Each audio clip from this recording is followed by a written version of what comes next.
at the onset, allow me to set the stage. The UP International Trade Show 2025, scheduled from the 25th to the 29th September at the India Expo Center in Mart, Greater Noida, aims to create a dynamic, inclusive, and future-ready platform for global trade and collaboration.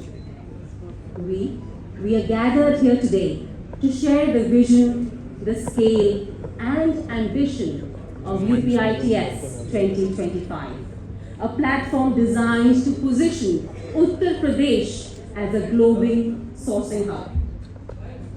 The objective of today's roadshow is to encourage stakeholders, exporters, associations, and entrepreneurs from sectors like infrastructure, electronics, IT, tourism, EV, textiles, furniture, and agriculture to mobilize enterprise and investor participation for the mega trade show happening between the 25th to 29th September 2025.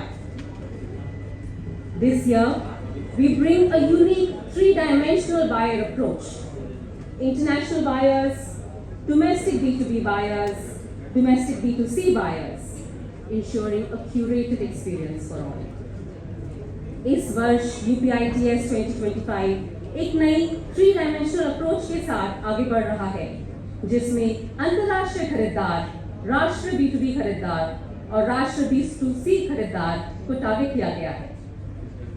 From cutting-edge technology to heritage crafts, from local gems to global ambitions, UPITS 2025 is truly where ideas meet investments, industries meet market, and businesses scale new heights. ये वो मंच है. Ladies and gentlemen, a loud round of applause.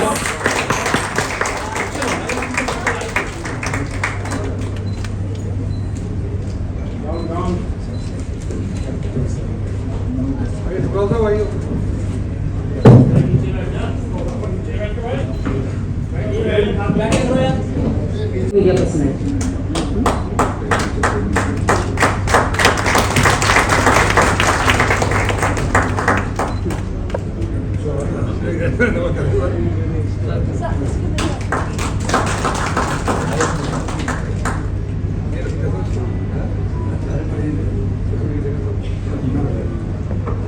कि पहले road show में आप सभी का तहे दिल से यूपी सरकार द्वारा एवं इंडिया एक्सपोजिशन मार्ट द्वारा स्वागत है. यह मेरे लिए सम्मान की बात है, बल्कि एक बहुत ही गर्वपूर्ण क्षण है. सबसे पहले मैं श्री राकेश सचान जी, माननीय कैबिनेट मंत्री MSME, खादी एवं ग्रामोद्योग, रेशम उद्योग, हथकरघा एवं वस्त्र उत्तर प्रदेश सरकार का हार्दिक स्वागत करता हूं. माननीय मंत्री जी, आपका बहुत बहुत धन्यवाद जो आपने तमाम व्यवस्थाओं के बावजूद यहां आने के लिए समय निकाला. इसके लिए हम आपके आभारी हैं. साथ ही आपके मार्गदर्शन और सहयोग के लिए मैं आपका आभार व्यक्त करता हूं, जो इस आयोजन के शुरू में ही आपसे प्राप्त हुआ. Friends, the curtain raiser of the UP International Trade Show was organized on 27th of June last month, and it was kicked off by Honorable Chief Minister of Uttar Pradesh, Shri Aditya Yogi Nath ji, at Lucknow. I am extremely grateful to Honorable Minister Shri Rakesh Sachan ji, with whose efforts and blessings the last two shows were not only successful, but in fact that created a kind of a history for the entire Uttar Pradesh as a sourcing hub for all MSME products and the services. हमारे लिए आज दूसरे भी विशिष्ट अतिथिगण हैं जो राकेश सचान जी के साथ आज मंच पर रहेंगे, श्री आलोक कुमार जी जो थोड़ी देर में प्रिंसिपल सेक्रेटरी हमें ज्वाइन करने वाले हैं, हमारे एक विशेष पार्टनर जो कि यूपी इंटरनेशनल ट्रेड शो में हमारे ओवरसीज प्रमोशंस के सभी कार्यक्रम को देखरेख कर रहे हैं, ऐसे श्री अजय साहेब, डायरेक्टर जनरल फियो, जो कि इंटरनेशनल ट्रेड में जाने माने व्यक्तित्व हैं। अजय जी, मैं आपका भी स्वागत करता हूं, हालांकि आप खुद हमारे आज के कार्यक्रम के होस्ट हैं। इसके साथ ही हमारे बीच में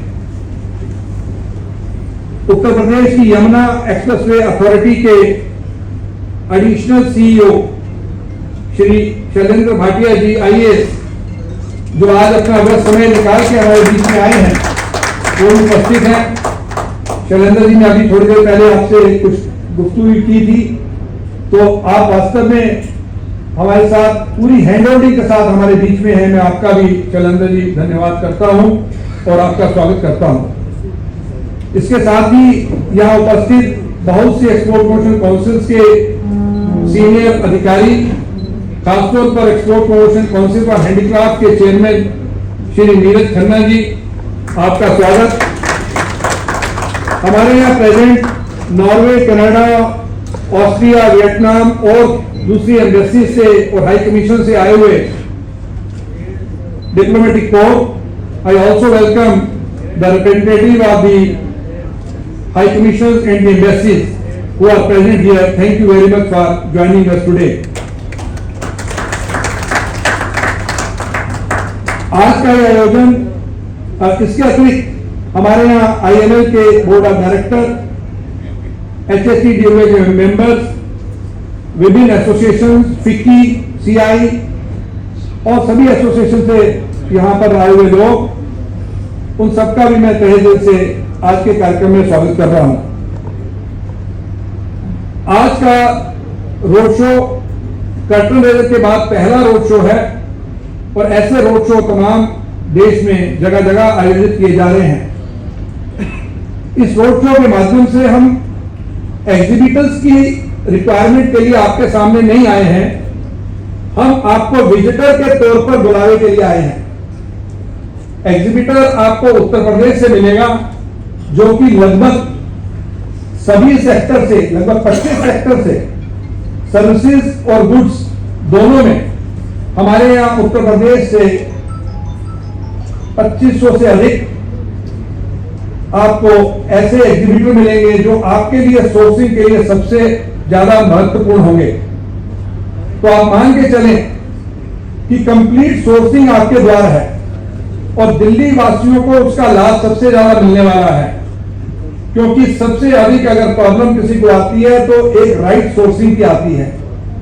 Uttar Pradesh international trade show वास्तव में एक बड़ा सोर्सिंग का प्लेटफॉर्म उभर करके सामने आया है।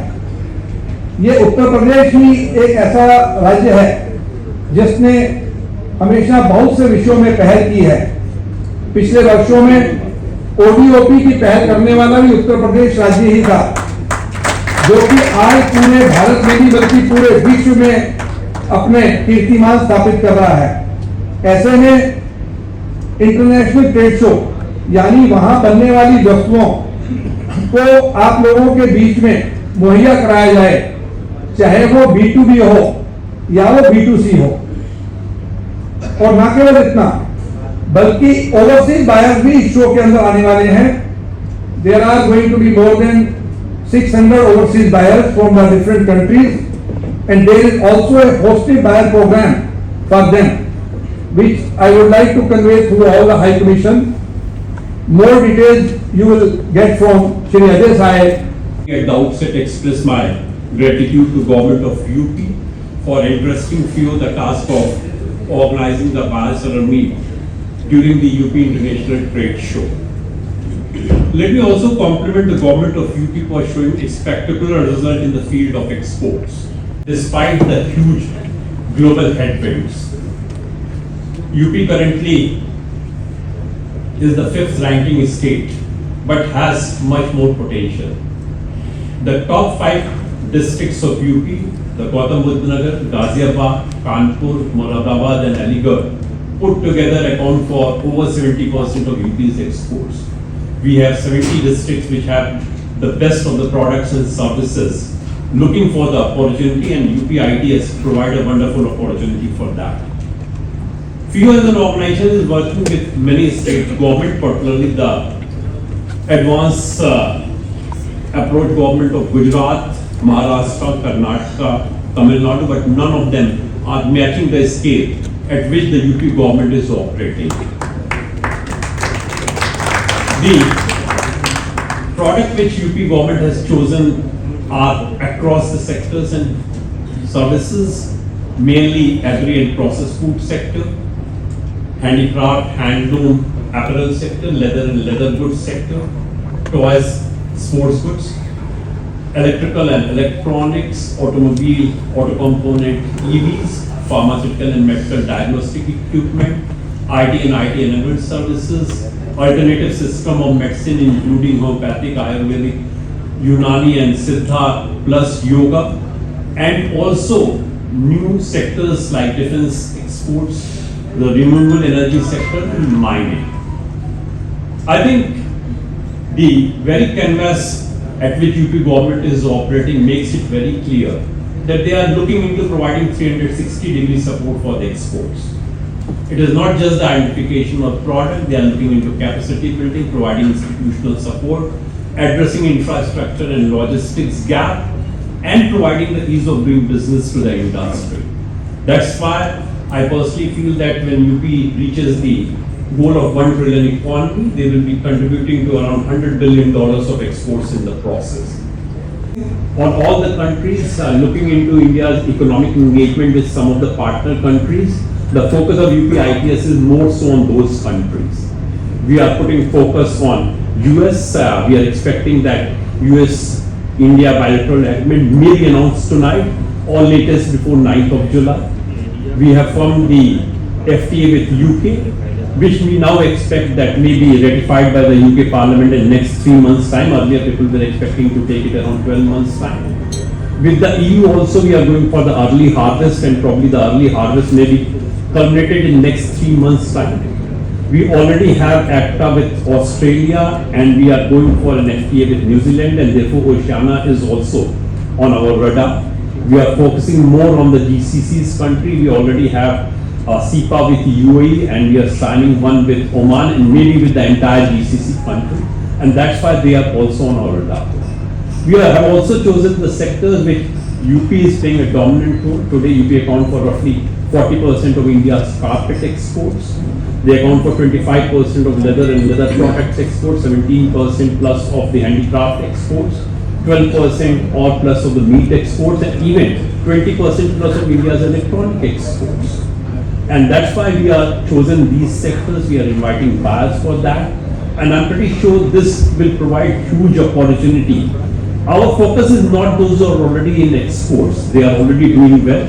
Our focus is more to bring new entrepreneurs in the field of exports. If country is looking towards a goal of $2 trillion export by 2030, probably they may not be going to do it with the existing player. We are looking new players into the field of exports. We are also inviting some of the global e-commerce platform also to support this endeavor.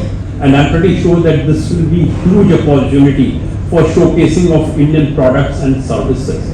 I always believe that Indian MSMEs have the best of product and services. All they lack is showcasing of that. This is a wonderful opportunity, and therefore I will request all of you, those who want to showcase them, they should do it. Those who want to visit it to understand what India has to offer, they should also visit it. So with these words, I thank all of you once again, and we look Up next, we have a short film that captures the spirit, scale and the vision of UPITS 2025. In line with the Honorable Prime Minister Narendra Modi's vision of making India a global manufacturing powerhouse, New India's new Uttar Pradesh is constantly scaling new heights in the industrial and commercial sectors. आज भारत में social, physical और digital infrastructure पर जो काम हुआ उसका बड़ा लाभ यूपी को भी मिला है। Under the dynamic leadership of Honorable Chief Minister Yogi Adityanath, New Uttar Pradesh is emerging as a model of good governance, setting new benchmarks through strong law and order, investor-friendly policies, next-generation infrastructure, a transparent and streamlined business environment, and a steadfast commitment to the vision of a developed India. Uttar Pradesh, the land of limitless potential and opportunities, has launched a groundbreaking initiative to take its local products to the global stage, the UP International Trade Show. Launched in 2023 under the visionary leadership of Honorable Chief Minister Yogi Adityanath, the trade show has rapidly emerged as a symbol of the state's growing industrial capabilities. By aligning progressive industrial policies and initiatives like OBOP, Startup Mission Rozgar, and various export promotion schemes with national campaigns such as Make in India and Vocal for Local, the UP International Trade Show has given the local products a powerful global identity. The inaugural edition of the UP International Trade Show brought together 2,000 exhibitors showcasing the rich art, culture and commercial spirit of Uttar Pradesh. The event attracted nearly 3 lakh visitors, including 350 international buyers from 60 countries. Building on that success, the 2024 edition reached new milestones and 50 international buyers from 70 countries, over 4 lakh B2C visitors and more than 1 lakh B2B visitors, with exports exceeding 2,200 crore rupees. The second edition of the trade show set a new standard for success, scale and global reach. प्रधानमंत्री मोदी जी के संकल्प के अनुसार विकसित भारत के सपने को साकार करने का जो लक्ष्य उन्होंने दिया है, उस लक्ष्य को प्राप्त करने में उत्तर प्रदेश अपनी भूमिका का निर्वहन करेगा। Under the transformative leadership of Honorable Chief Minister Yogi Adityanath, Uttar Pradesh, India's growth engine, is making significant strides towards becoming a $1 trillion economy. At the heart of its journey is the MSME department, playing a key role in powering progress and prosperity. And now, the world is set to witness this momentum at the third edition of the UP International Trade Show, to be held in Greater Noida from September 25th to 29th, 2025. Join us in this grand celebration of trade, enterprise and innovation, an international Mahakumbh of opportunity, where a self-reliant, prosperous and rising new Uttar Pradesh invites you to take your business to new global heights. PCH Export Promotion Council for Handicrafts, inviting you, sir, to share your thoughts and words with us.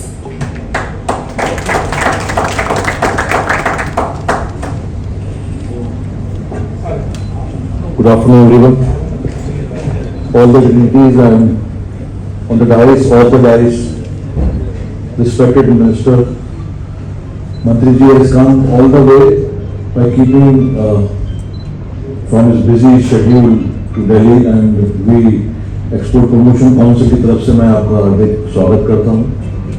और अभी UP trade international show के लिए जो शाह साहब ने जो बात करी, राकेश जी ने बात करी, मैं उसमें ये एडिशन करना चाहूँगा कि जब फर्स्ट शो शुरू हुआ था, it was a mind blowing show. उस शो में ही हमने देखा था कि मंत्री जी ने कितना समय दे करके वहाँ स्टे करके तब तक शो खत्म नहीं हो गया, ये लोग वहाँ रुके रहे और उस शो को कामयाब करने के लिए दिन रात मेहनत करी। आज उसी मेहनत का फल है कि हम लोग थर्ड एडिशन इस शो का करने जा रहे हैं और दिन पे दिन इस शो की खूबसूरती, इस शो की पब्लिसिटी, इस शो के बारे में लोगों को एग्जिबिट करने के लिए बहुत अच्छा एक ये प्लेटफॉर्म है। और जैसे एमएसएमई का जो एक मंच है, मुझे लगता है कि यूपी ट्रेड शो एक विचारधारा शो है जिसमें हमारे स्टेट के चीफ मिनिस्टर श्री योगी आदित्यनाथ जी और हमारे कंट्री के प्राइम मिनिस्टर श्री मोदी जी का जो विजन है, इस ट्रेड शो से ये विजन पूरा दिखता है। मैं इस मंच के माध्यम से आप सब लोगों का धन्यवाद करता हूं कि आप सब लोग यहाँ पर हम सब लोगों के विचार सुनने आए। अंत में अब मंत्री जी, जिसके लिए हम लोग सब बेचैन हैं सुनने के लिए, और मैं मंत्री जी का भी हार्दिक स्वागत करता हूं। धन्यवाद। जय हिंद, जय Bharat. So that's, thank you, sir. And now inviting on the podium Shri Shailendra Bhatia ji, ACEO of the Yamuna Expressway Authority, to share his vision and progress we are seeing in Uttar Pradesh.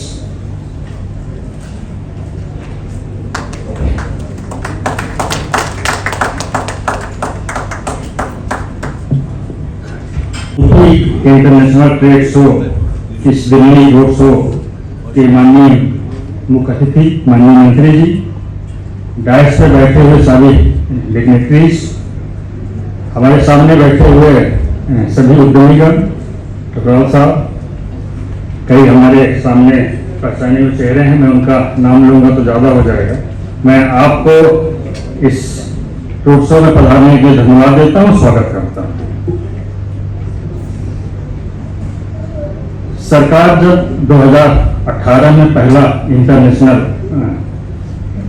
Summit, global summit किया था, तो उसमें ढेर सारे उन्नति हुए थे, उनका क्रियान्वयन हुआ और इंडस्ट्रीज लगे। तो ये आउट ऑफ बॉक्स एक आइडिया था कि 5 साल में गवर्नमेंट आती है तो एक इंटरनेशनल समिट करती है, तो क्यों न जो है एक ऐसा प्लेटफॉर्म हो कि सारे जो इन्वेस्टर्स हैं, चाहे वो ग्लोबल हों, चाहे वो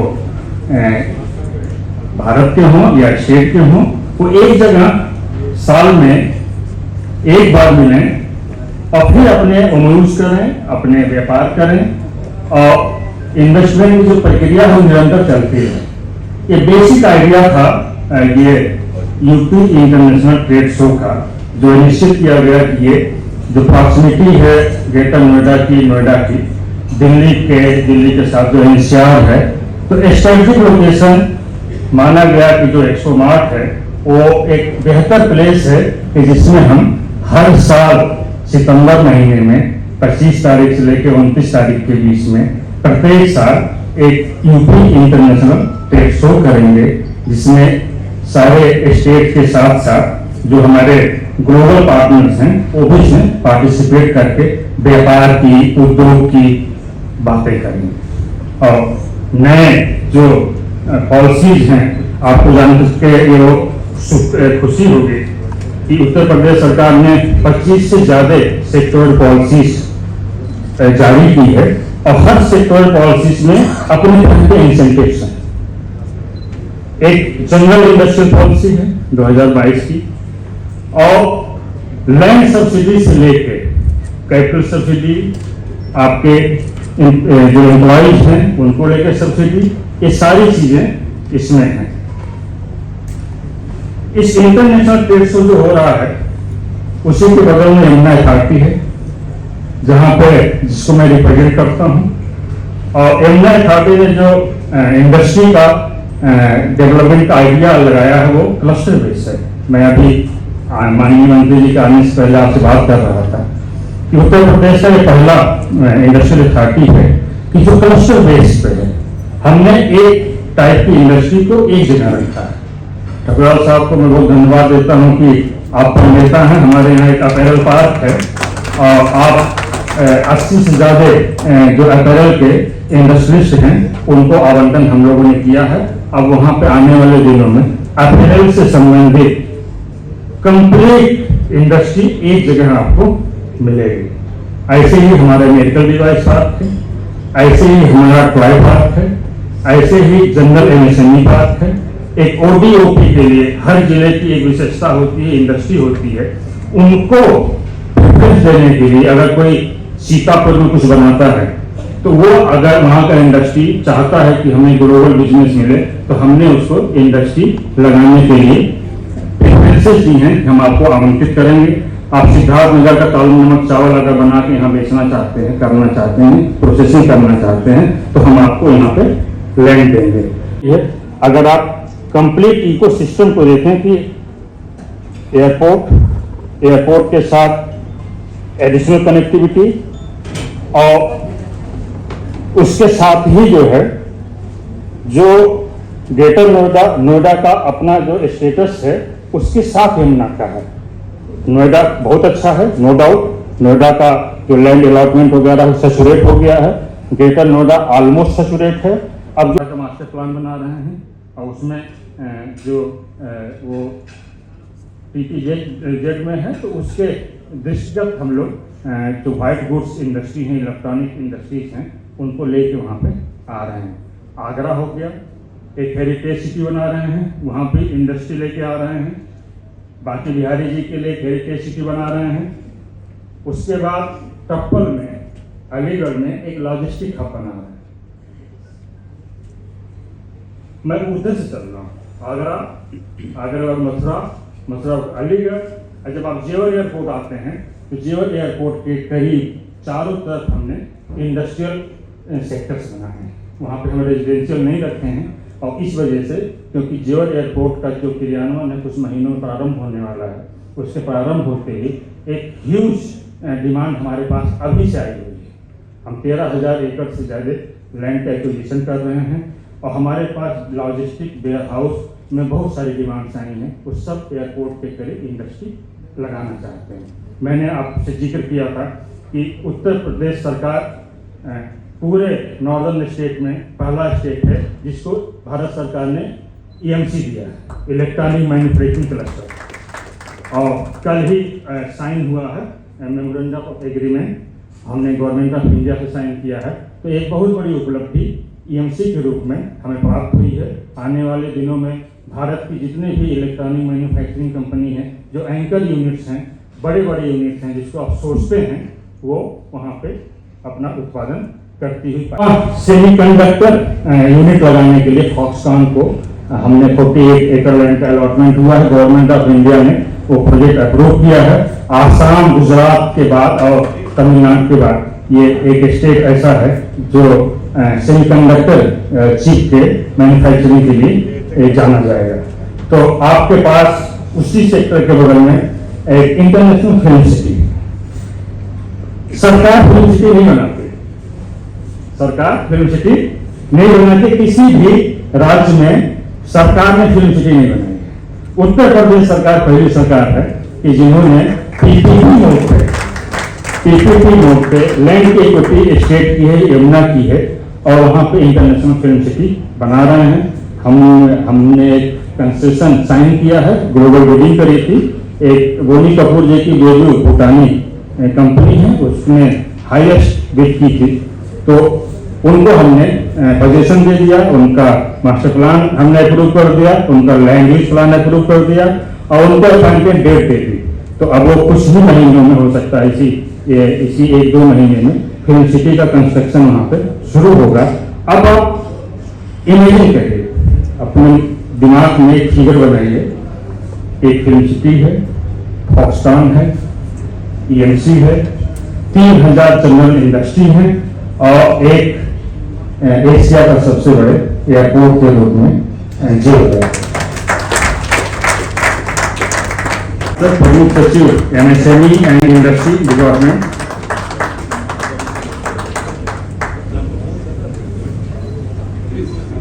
नोएडा इंटरनेशनल एयरपोर्ट जेवर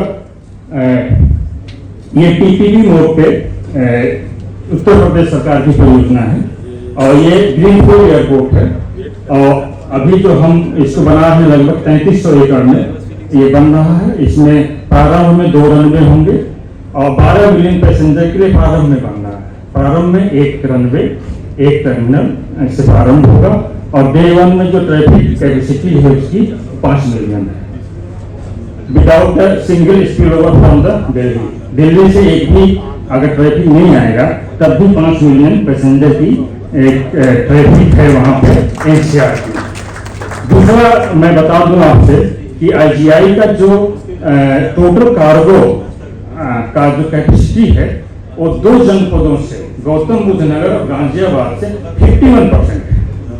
51% कार्गो जाता है IGI अब 51% कार्गो के लिए जेवर एयरपोर्ट उपलब्ध हो गया है। और जेवर एयरपोर्ट एक पहला एयरपोर्ट है जिसके कार्गो के लिए एक स्टेशन कनेक्टिविटी हमने दी है। हमने जहाँ 3000 इंडस्ट्री को अलॉट किया है, हमने सारे इंडस्ट्री सेक्टर को कार्गो शिपमेंट के लिए बैक साइड से एक कनेक्टिविटी हमने एयरपोर्ट पे दी है। और कार्गो कनेक्टिविटी सेपरेट कनेक्टिविटी कहीं नहीं है। आपको उत्पादन करिए और 10 मिनट में आपका माल एयरपोर्ट के अंदर चला जाएगा। आपको ट्रैफिक जो जनरल ट्रैफिक है टर्मिनल से होके नहीं जाना है। तो ये प्रारंभ होने वाला है। इसमें एटीसी बिल्डिंग, रनवे, टर्मिनल लगभग पूर्ण हो चुके हैं। फिनिशिंग का काम फाइनल हो रहा है और आने वाले दिनों में ये शुभारंभ होगा। और ये second airport of the Delhi है। उत्तर प्रदेश का एयरपोर्ट तो है ही, लेकिन इसकी जो मिनिस्ट्री ऑफ सिविल एविएशन ने जो अप्रूवल दिया है, that is the second airport of the Delhi. जैसे विश्व के बड़े बड़े शहरों में होते हैं, एक शहर में 2 एयरपोर्ट होते हैं, ये दूसरा एयरपोर्ट है। एनसीआर का भी दूसरा एयरपोर्ट है। और ये आने वाले दिनों में यहाँ 5 रनवे होंगे और लगभग 29 करोड़ लोगों की कैपेसिटी के लिए एयरपोर्ट बनेगा, जो मैं समझता हूँ ट्रैफिक के मामले में ये एशिया का तो बड़ा होगा। मैं अपनी वाणी को विराम देता हूँ।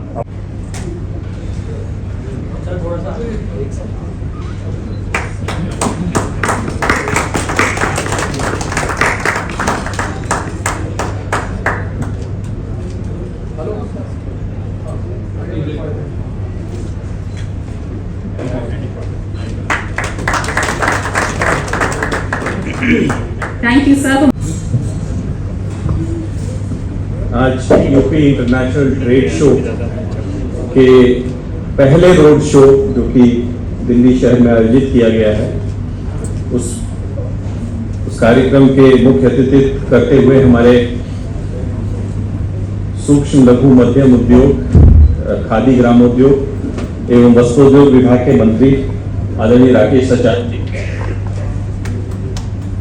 मंचासीन हमारे अन्य डिग्निटरीज एंड और जो हमारे friends from industry and media, सबसे पहले तो मैं आप सभी का धन्यवाद देना चाहूंगा कि आप लोगों ने बड़ी संख्या में आज इस कार्यक्रम में प्रतिभाग किया है। और ये अपने आप में दर्शाता है कि यूपी इंटरनेशनल ट्रेड शो कैसे साल दर साल ग्रो कर रहा है, वृद्धि हो रही है उसमें, और कैसे उसमें प्रतिभाग पार्टिसिपेशन बढ़ रहा है।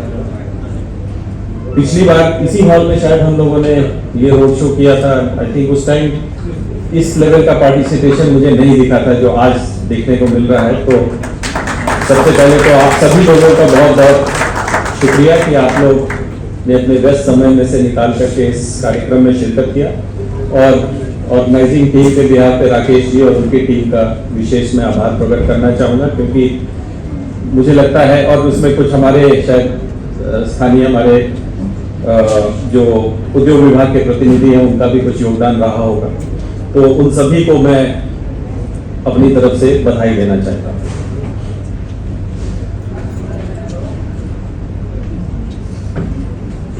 मुझे 3 बातें मोटे तौर पे आप लोगों के साथ शेयर करनी है। पहली बात तो ये कि पिछले 1 साल से मैं इस डिपार्टमेंट में 1 से थोड़ा सा अधिक समय हो गया, और अब मैं न केवल एमएसएमई बट उद्योग और अवस्थापना विभाग भी अब हमारे पास आ गया। तो मैं ये कहता हूँ कि भाई पिन से लेके एरोप्लेन तक जितना भी मैन्युफैक्चरिंग है सब को देखने की जिम्मेवारी अब हमारी है। जिम्मेवारी भी बड़ी है, लेकिन जिम्मेवारी बड़ी होने के साथ साथ रिस्पॉन्सिबिलिटी भी उसी हिसाब से बहुत बड़ी है। परंतु मुझे ये बताते हुए हर्ष है कि अगर हम देखें पिछले कुछ साल का प्रोग्रेस, और 1-2 चीजें मैं आपके संज्ञान में लाना चाहूंगा जिससे कि आपको उत्तर प्रदेश के डायनेमिज्म का, खास करके मैन्युफैक्चरिंग सेक्टर में जिस तरह के डायनेमिक्स है उसका आपको अंदाजा लगेगा। वर्ष 2015 में हम एक हमारा फैक्ट्रीज एक्ट है जिसके अंदर हर बड़े यूनिट को फैक्ट्रीज एक्ट के तहत रजिस्टर कराना होता है, और जिसका आंकड़ा बाद में एनुअल सर्वे ऑफ इंडस्ट्रीज आप लोग सब जानते हैं उसमें पब्लिश होता है। वर्ष 2015 में एनुअल सर्वे ऑफ इंडस्ट्रीज के हिसाब से उत्तर प्रदेश में एक साल में 500 उद्योग रजिस्टर हुए नए। पिछला साल जो गया है 24-25 में we have registered 4000 new industries. और इस साल का हमारा टारगेट लगभग 8000 है। 6000 में तो मैं कॉन्फिडेंट हूं, लेकिन कई बार पुश करने के बावजूद भी कमर्शियल प्रोडक्शन आने में लोगों को थोड़ा सा टाइम लग जाता है, किसी वक्त डिले हो जाएगा। बट मेरी उम्मीद है कि 6000 फैक्ट्रीज इस साल रजिस्टर होंगी। तो आप देखें कि जो पेस था वो 12 गुना 10 साल के अंदर बढ़ चुका है। और अगर ये एक्विजिशन हो रहा है तो जो हम कई दोस्त डाउट करते हैं कि $1 ट्रिलियन इकोनॉमी का जो ड्रीम उत्तर प्रदेश चेस कर रहा है वो संभव नहीं। पर जिस तरीके का रिस्पांस मैं देख रहा हूं और उस रिस्पांस का, और वो हर क्षेत्र में दिखाई देता है। आज की डेट में उत्तर प्रदेश सरकार के पास लगभग 1 लाख एकड़ का लैंड बैंक है इंडस्ट्रीज को उपलब्ध कराने। ऐसा कभी कम से कम 30-32 साल में मैंने देखा है, कभी हमें इस तरह का तैयारी जो इंफ्रास्ट्रक्चर, चाहे आप एक्सप्रेसवेज देखिए, एयरपोर्ट्स देखिए, रेलवे का एक्सपेंशन देखिए, वाटरवेज का एक्सपेंशन, सभी जगह उत्तर प्रदेश अपनी शेयर के हिसाब से बहुत दिनों तक it was a sleeping giant. It is finally I see it as waking up, and not only waking up but making very fast strides. तो एक बात तो मुझे ये मैसेज करना था कि कई बार हम लोग पेसिमिज्म में रहते हैं, लेकिन जो मैं देख रहा हूं, और ये मैं केवल ऑप्टिमिज्म जगाने के लिए नहीं कह रहा हूं, ये these are all backed by figures, and at any point in time if you have any doubts we can discuss with you. So I am not talking out of the top of my head, या मुझे कोई एक sales pitch देना इस वजह से मैं कह रहा हूं, वास्तविकता ग्राउंड पे दिखाई दे रहा है तब मैं कह रहा हूं.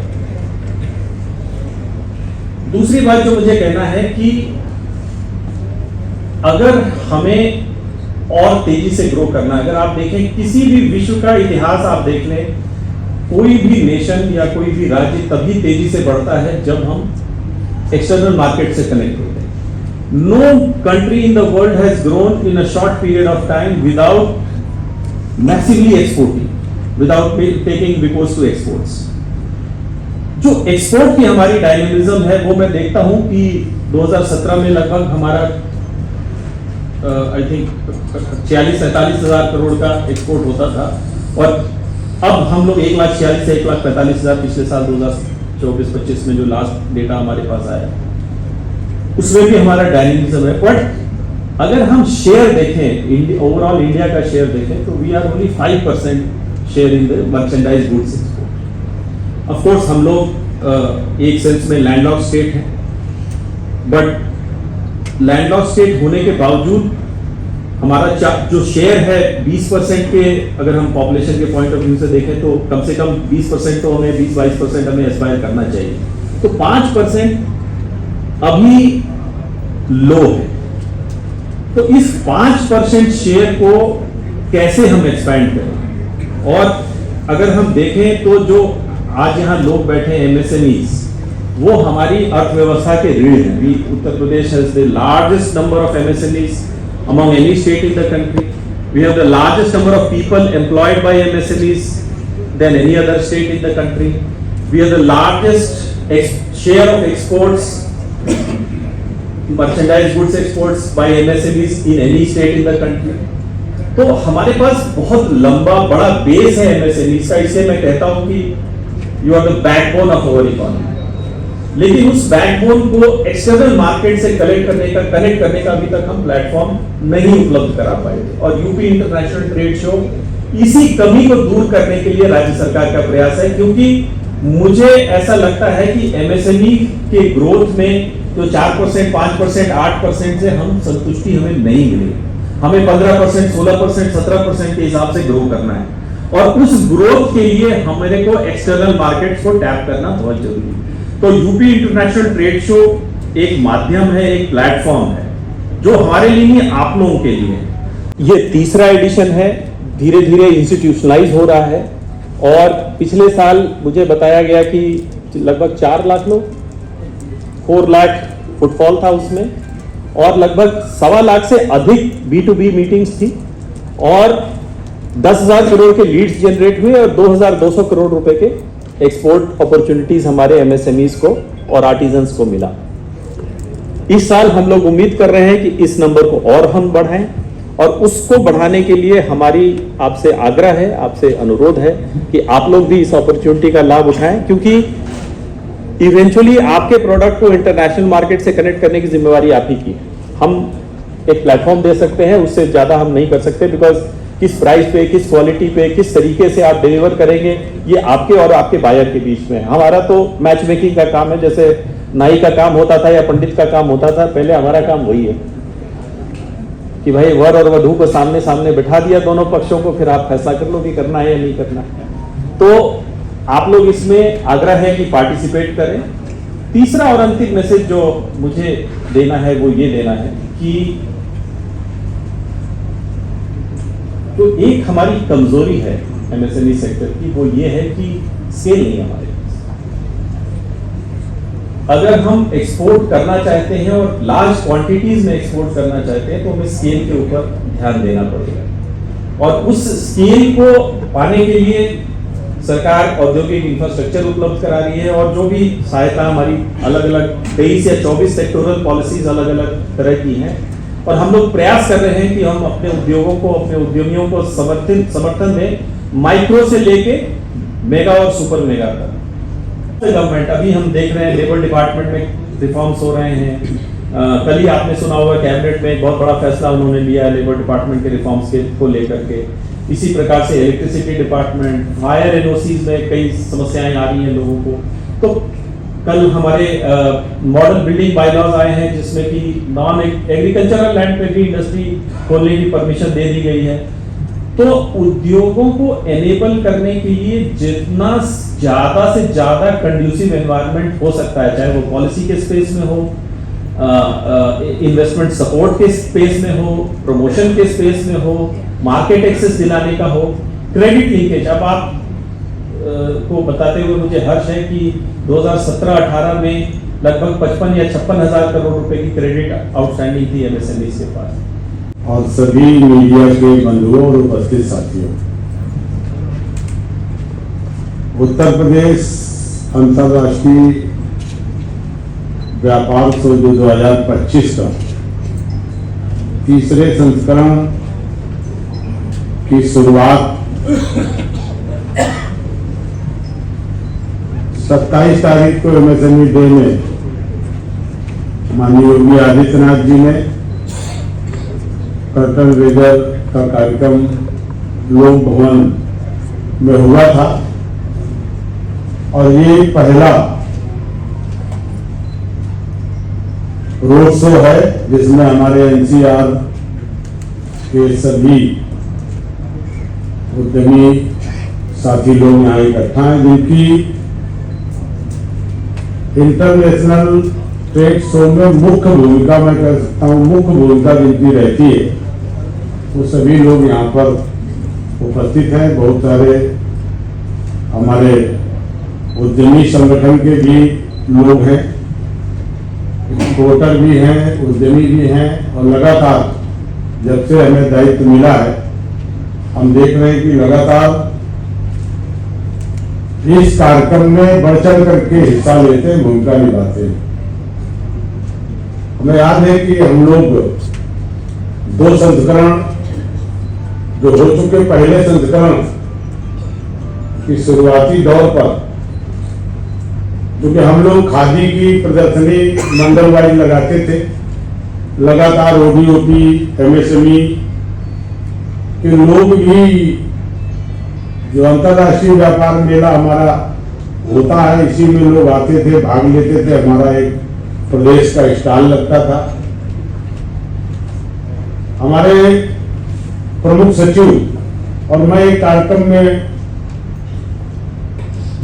इनके एक्सपो मार्ट में हमें जाने का अवसर मिला। हमने जब घूम के देखा तो इतनी बड़ी जगह हमने कहा हमारे उत्तर प्रदेश में है और इसका इस्तेमाल नहीं हो रहा है। हम लोगों ने पहली समीक्षा जब मुख्यमंत्री जी से प्रमुख सचिव के साथ अमित जी के साथ किया तो बोले नहीं बढ़ना चाहिए, करना चाहिए। और ओडीओपी के लिए, हस्तशिल्पी कारीगरों के लिए और एमएसएमई के लिए उत्तर प्रदेश एक बड़ा मंच अगर दे सकता है तो इस काम को आगे बढ़ाना चाहिए। हम लोगों ने देखा और उसकी शुरुआत जब की तो इतना अपार समर्थन मिला और हमें नहीं उम्मीद थी कि इतना सहयोग मिलेगा, इतना फुटफॉल होगा, इतने लोग आएंगे। पहले संस्करण में ही बहुत अच्छी सफलता इंटरनेशनल ट्रेड शो को मिली। दूसरे संस्करण में भी पूरा प्रयास किया सरकार ने। सरकार के सारे विभाग, हमारे उद्यमी संगठन, हमारे एक्सपोर्टर, एमएसएमई के जितने भी प्रोडक्ट थे उनको एक मंच में रखने का एक अवसर जब दोबारा भी हुआ। पहली बार हमारे महामहिम राष्ट्रपति जी आए, दोबारा उपराष्ट्रपति जी आए, तो मुख्यमंत्री जी ने कहा कि डेट हम लोग एकदम फिक्स कर देते हैं ताकि लोगों को धीरे धीरे ये मालूम हो जाए कि ये मेला की तारीख ये होगी। तभी पिछले साल मुख्यमंत्री जी ने तारीख भी घोषित कर दी कि अब प्रतिवर्ष 25 से 29 यूपी इंटरनेशनल ट्रेड शो होगा ताकि लोगों के मन में संशय न रहे, उद्यमी के मन में कोई संशय न रहे और इसका लगातार लोगों को लाभ भी मिले, प्रचार भी हो जाए कि ये Mela Uttar Pradesh international trade show का इस दिन होगा। और आज हम कह सकते हैं कि जो तीसरा संस्करण है उत्तर प्रदेश में नोएडा में इंटरनेशनल ट्रेड शो पूरे देश के कोई भी प्रदेश इसमें आज तक अभी नहीं आया, केवल उत्तर प्रदेश है जो अपना इंटरनेशनल ट्रेड शो की शुरुआत की और तीसरा संस्करण करने जा रहा है 25 से 29। ये आयोजन उत्तर प्रदेश के जो उद्यमी हैं उनकी संस्कृति, उनकी विरासत और जो औद्योगिक उत्पाद है, हमारे एक्सपोर्टर हैं, उनको एक बड़ा मंच मिलता है, वैश्विक मंच रहता है। और लगातार जिस तरह से केवल व्यापार का पुल ही नहीं बल्कि प्रदेश की उद्यमिता के उत्सव के रूप में इस कार्यक्रम का आयोजन ट्रेड शो में होता है। आप जानते हैं कि उत्तर प्रदेश में सबसे ज्यादा अगर रोजगार की संभावनाएं हैं तो सबसे ज्यादा कृषि में रोजगार मिलता है, और उसके बाद अगर कहीं रोजगार की संभावनाएं हैं तो वो एमएसएमई सेक्टर में मिलता है। और एमएसएमई 2017 के पहले की स्थिति, पहले का उत्तर प्रदेश अगर आप देखें तो 2017 के बाद जो 8 सालों में माननीय मोदी जी के मार्गदर्शन पर, योगी जी के नेतृत्व में उत्तर प्रदेश ने जो अपने इंफ्रास्ट्रक्चर का डेवलपमेंट किया है, आप चारों तरफ चले जाएं, जिस तरह से सड़कों का नेटवर्क बना, कहीं भी आप चले जाएं, हाईवे आपको कहीं पर 70-80 की स्पीड से कम नहीं हो सकते। आप हर जगह के हाईवे, जिले टू जिले, चाहे बनारस हो चाहे आसपास, एक्सप्रेसवे भी आप देख लीजिए। पहले आपका यही नोएडा से लेके यमुना एक्सप्रेसवे लखनऊ से जोड़ता था, बुंदेलखंड को भी हम लोगों ने एक्सप्रेसवे से जोड़ दिया। बुंदेलखंड के बाद एक पूर्वांचल एक्सप्रेसवे भी जोड़ दिया। पूर्वांचल अभी जो महाकुंभ का आयोजन था उसमें भी हम लोगों ने जो गंगा एक्सप्रेसवे प्रयागराज तक जोड़ता था उसको भी आगे बढ़ाने में हम लोगों ने इधर सोनभद्र, इधर पश्चिमी पूर्वी उत्तर प्रदेश में बस्ती बलिया तक और इधर चित्रकूट, इसको भी जोड़कर रोड कनेक्टिविटी जिस तरह से उत्तर प्रदेश में हुई। कानून व्यवस्था आपने देखा कि उत्तर प्रदेश में लगातार योगी जी के नेतृत्व में जो सरकार चल रही है कानून व्यवस्था पर बहुत सवाल उठते थे, लेकिन आज हम कह सकते हैं कि उत्तर प्रदेश का उदाहरण पूरे देश के राज्यों में दिया जाता है कि योगी जी जैसा कानून व्यवस्था हो। विद्युत आपूर्ति, रेल कनेक्टिविटी आपने देख लिया, दिल्ली से लेकर के समुद्र तट तक का आपका सामान जो है 12 घंटे 18 घंटे में 14 घंटे में पहुंच सकता है। तो अभी जेवर एयरपोर्ट की भाटिया जी चर्चा कर रहे थे कि दिल्ली का दूसरा एयरपोर्ट बनना, लोगों को लगता था कि कैसे बनेगा एयरपोर्ट, कैसे क्या होगा, इतना झगड़ा, जमीनों का झगड़ा, किसानों का आंदोलन, लेकिन सबको सुलझा करके आज जेवर एयरपोर्ट जिस तरह से प्रगति से भी कुछ ही दिन में उसका संचालन होना बन करके तैयार हो गया। 25 करोड़ लोगों के लिए ट्रैफिक की व्यवस्था, सबसे बड़ा एयरपोर्ट बन रहा है। यही नहीं, उत्तर प्रदेश में 12 एयरपोर्ट, चाहे अयोध्या में हो, बनारस में हो, सब जगह जहां बंद पड़े थे, नहीं चलता था, हम कानपुर रहते हैं, कोई फ्लाइट नहीं उतरती थी, आज कई फ्लाइट जा रही, तो 12 एयरपोर्ट आज उत्तर प्रदेश में विकसित हुए। तो ये सब इंफ्रास्ट्रक्चर को देख करके, और जो हमारी 25 सेक्टर की पॉलिसी है, अभी आलोक जी चर्चा कर रहे थे कि पॉलिसी में जो भी इंसेंटिव हम लोग बोल रहे हैं वो दे रहे हैं। अभी कल ही कैबिनेट में कई ऐसे प्रस्ताव, 30 एजेंडे में 30 प्रस्ताव थे, बड़े महत्वपूर्ण फैसले थे, कल हम लोगों ने कैबिनेट से पास किए हैं।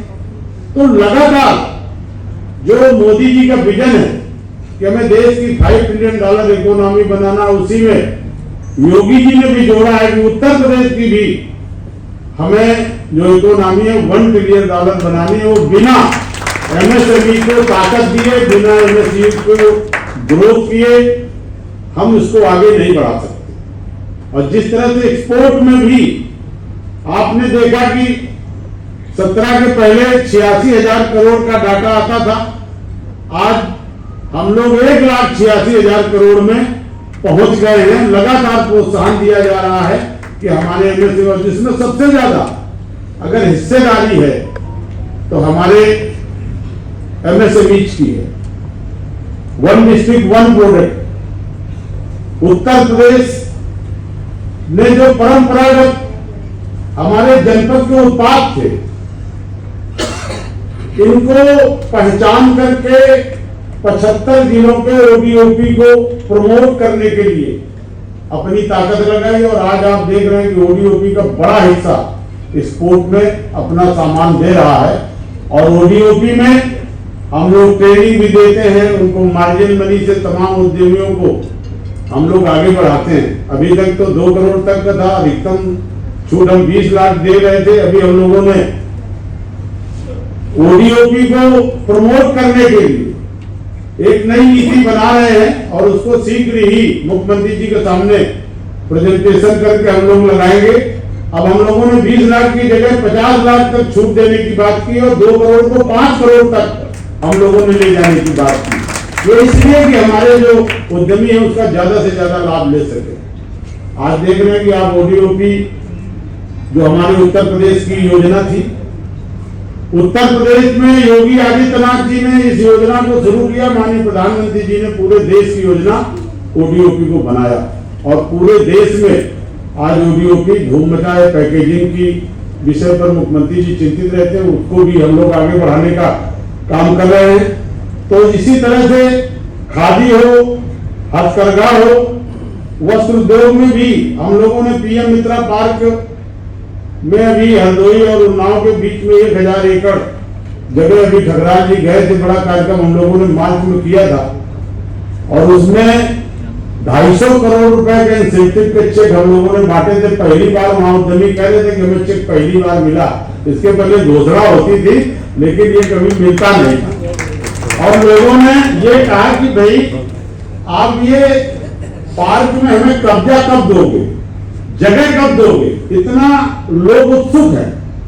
क्योंकि उत्तर प्रदेश में कानपुर टेक्सटाइल के माने में पूरे देश के मानचेस्टर में उसका नाम था कि सबसे ज्यादा अगर कपड़ा बनाने वाला क्षेत्र तो कानपुर के आसपास का क्षेत्र था।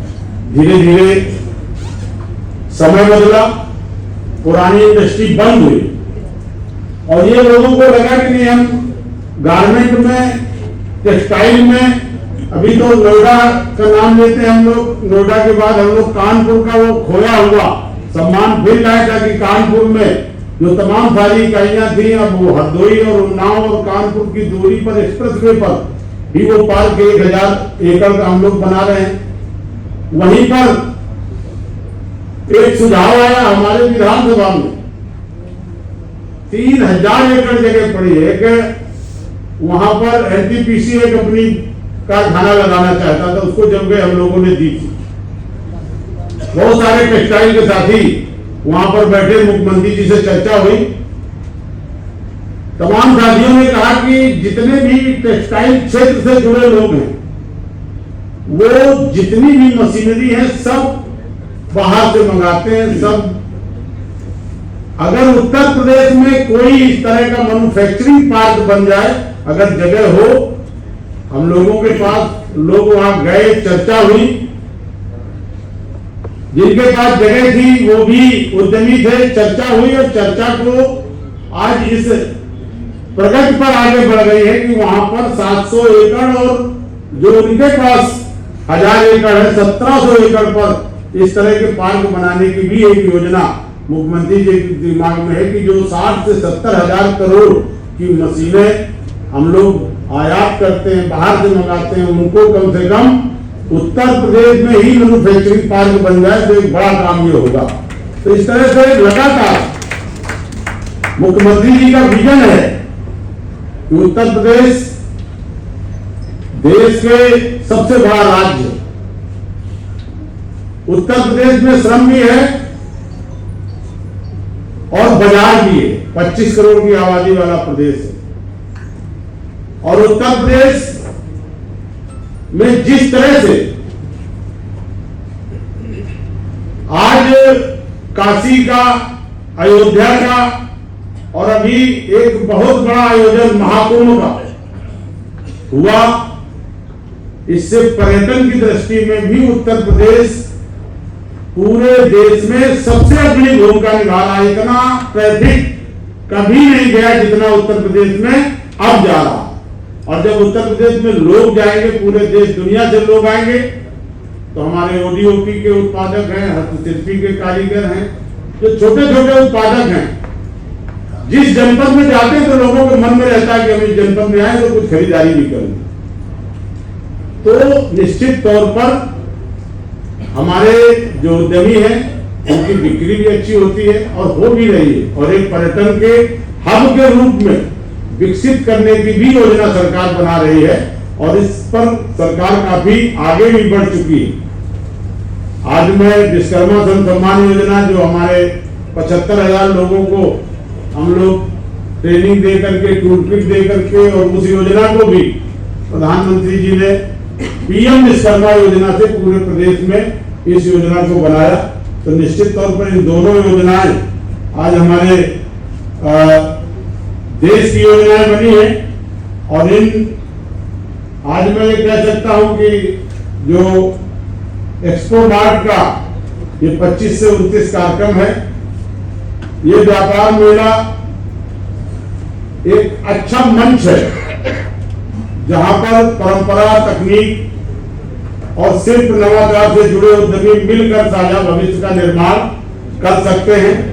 और अपने मेले में प्रदर्शन, जो उत्पाद का प्रदर्शन नहीं बल्कि संस्कृत और धरोहर का भी एक कार्यक्रम रहता है। जिस तरह से अंतर्राष्ट्रीय खरीदार प्रतिनिधि मंडल B2B, B2C 60 देशों से अधिक पिछले वर्षों में जो अपार सफलता हमें कार्यक्रम में मिली, तो उससे हम ये कह सकते हैं कि आने वाले दिनों में हमें और अधिक सफलता मिलेगी और ज्यादा से ज्यादा उद्यमी आएंगे। हमारे सभी जितने हमारे उद्यमी है, अपने उत्पाद का वहां एक मंच, बड़ा मंच सरकार दे रही है। और जितने भी विदेशी बाहर आते हैं वो भी, कई बार हमने पिछली बार घूम करके देखा और जो छोटे छोटे उत्पादक थे उनके यहाँ जब हम लोग गए तो लोगों ने कहा कि हमें तो इतना ऑर्डर मिल गया कि साल भर हम बनाएंगे। तो ये ओडीओपी के 75 डिस्ट्रिक्ट के जितने उत्पाद हैं उनका अलग विभाग का, कृषि से जुड़े लोग या जितने भी जुड़े लोग हैं सबके अलग अलग लोग प्रदर्शित करते हैं अपने अपने उत्पाद को। तो बहुत बड़ा ये कार्यक्रम होता है। आज मैं चूंकि एनसीआर, दिल्ली और आसपास के यहाँ पर लोग हैं और ये जो रोड शो हो रहा है ये पहला रोड शो है और इसमें जितने भी उद्यमी आए हैं मैं उनको आमंत्रित भी करता हूं और उनसे आग्रह करता हूं कि यूपीआईटीएस 25 में अपनी सक्रिय भागीदारी करें। ये एक ऐसा मंच प्रदेश की प्रतिभा, परंपरा, प्रगति, वैश्विक स्तर पर प्रदर्शित करता है। आइए हम सब मिल करके अपने प्रदेश के सपनों को नई उड़ान दें और इस आयोजन का जो ऐतिहासिक आयोजन है इसमें अपना पूरा सहयोग दें। मैं एक बार फिर जितने भी उद्यमी हैं इनका हार्दिक स्वागत, अभिनंदन और वंदन करता हूं और उम्मीद करता हूं कि ज्यादा से ज्यादा अपनी भागीदारी करके और इसमें इस कार्यक्रम में हिस्सेदारी लेकर के इस कार्यक्रम को सफल बनाने में अपना अहम योगदान देंगे और अपने उत्पाद को आगे बढ़ाने में का भी पूरा प्रयास करेंगे। सरकार का सहयोग हर तरह से हमारे एमएसएमई उद्यमियों के साथ है। आज हमारे आलोक कुमार जी ने जैसा कहा कि एमएसएमई और भारी उद्योग सभी के प्रमुख सचिव हैं और एमएसएमई को ग्रोथ करने के लिए और भारी उद्योग को चलाने के लिए एक दूसरे के पूरक हैं। बिना एमएसएमई के भारी उद्योग नहीं चल सकता और एमएसएमई को प्रमोट करने के लिए भी हम लोगों ने प्रयास किया, प्रयास कर रहे हैं। बहुत सारे यहाँ उद्यमी बैठे हैं जो हमको मिले थे एमएसएमई के लोग, जिन्होंने कहा पिछले दौरान प्रतिनिधिमंडल मिला है कि हमें एमएसएमई स्थापित करने में बड़ी कठिनाई होती है, हमें कुछ लैंड में विशेष वरीयता दी जाए। हमने मुख्यमंत्री जी से भी चर्चा की थी। यमुना घाटी में 500 एकड़ का प्रस्ताव एमएसएमई के लिए मिला और उसमें दिया गया है और उस पर चर्चा भी हुई है। प्रेजेंटेशन में सीएम से भी चर्चा हुई है कि वो 500 एकड़ मांगा हमने 1000 एकड़ था कि 1000 एकड़ जगह एमएसएमई को दी जाए।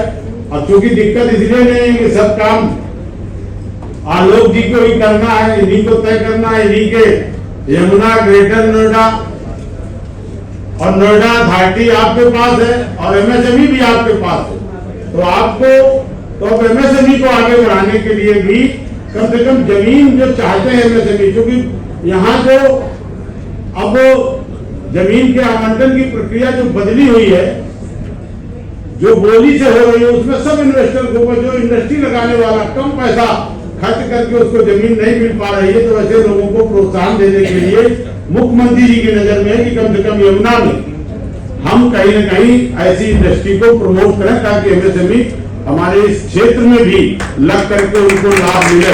इस पर भी हमारी सरकार काम कर रही है और लगातार एमएसएमई कैसे ग्रोथ करे, किस तरह से एमएसएमई को अभी जैसा इन्होंने बताया कि 50,000 करोड़ से 3 लाख करोड़ तक के लोन की भी बैंकों में जिस तरह से हम लोग चर्चा करके ये प्रयास करते हैं कि एमएसएमई को कहीं किसी तरह की दिक्कत ना हो और लगातार उनको बढ़ाने के लिए हर तरह हमारी पॉलिसी है। उन पॉलिसी का लाभ लीजिए, गारमेंट पॉलिसी उसका लाभ ले सकते हैं और अपने उद्यम को आप आगे बढ़ा सकते हैं। हमें पूरा भरोसा है कि पहला रोड शो है, आगे हमारे इस देश में कई रोड शो प्रमुख राज्यों में होना है।